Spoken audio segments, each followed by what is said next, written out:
Hello! Today I will highlight and reflect on a Nearpod lesson that I created.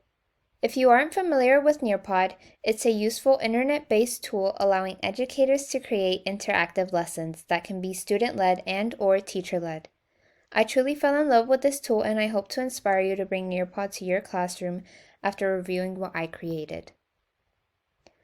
This lesson goes over the 4th grade science of ecosystems and the producers, consumers, and decomposers in it.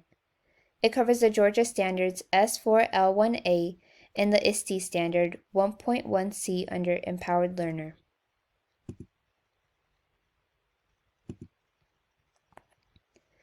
To start off, I clearly identified what students should know and be able to do by the end of the lesson by converting the standards into clear, student-friendly I can statements. Nearpod's audio recorder allowed me to place voiceovers on text slides such as this one. This is great for accessibility considering this lesson is a mix of student and teacher-led. I will introduce the content and hook on the following slide, then allow students to work at their own pace.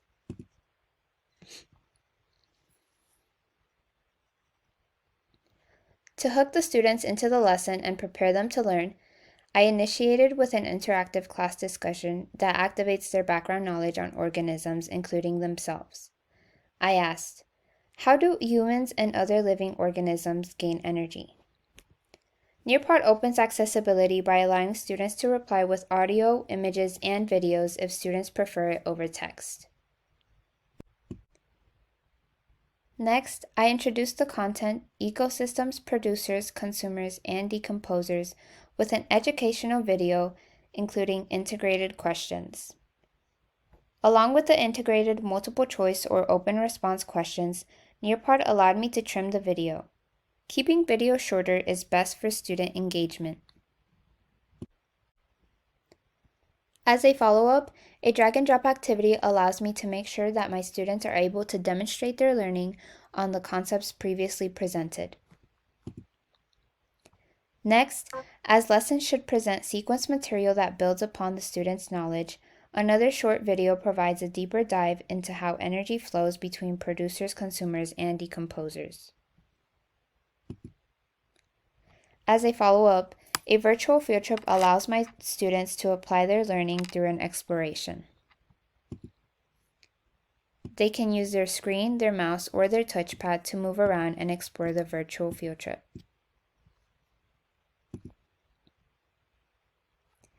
To go along with the virtual field trip, I provided an open-ended question to allow them to share their observations in the field trip.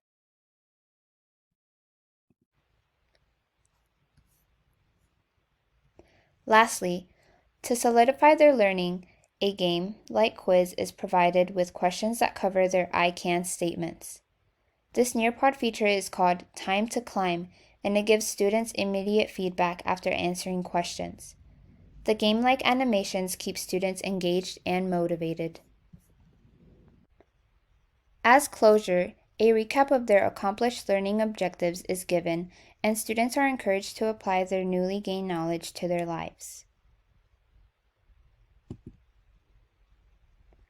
Planning this lesson with Nearpod showed me how engaging and fun, but also effective, learning can be made for students through a variety of interactive activities. I hope that this encourages you to use it in your classroom. Thank you.